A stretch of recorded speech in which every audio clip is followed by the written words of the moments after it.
He killed my dog with his bare hands. So I took his hands first. Liam thought it was funny. He cornered me in the alley, grabbed my dog by the throat, and squeezed until the life went out of her eyes.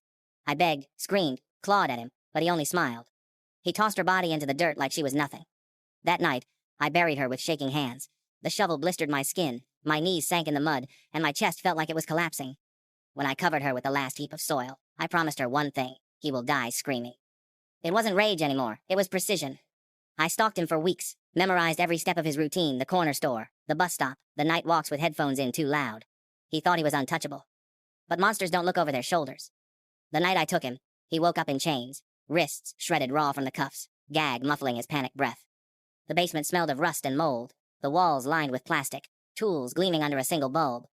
He shook his head, tried to plead. But the sound of his voice made me see her eyes bulging, her paws twitching in the dirt. So I started with his fingers, one by one. The snap of bone, the wet tearing of skin. He screamed, thrashed, begged. I didn't stop. "Do you remember her?" I whispered. "Do you remember what you did?" I didn't wait for his answer. I carved into his arms, peeled away flesh until he was nothing but red and shaking. I made him feel every second, every nerve screaming. When his voice broke, when his eyes rolled back from the pain, I leaned close and whispered the truth. "You don't get to die yet." I kept him alive for days, fed him just enough water to keep his throat wet enough to scream. His body broke piece by piece, hands, feet, ears, even his tongue.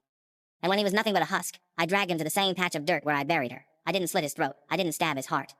I buried him alive, screaming into the soil, his fingernails clawing at the earth, until silence swallowed him.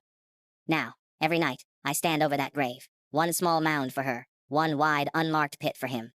The earth keeps secrets. But I don't. I remember everything.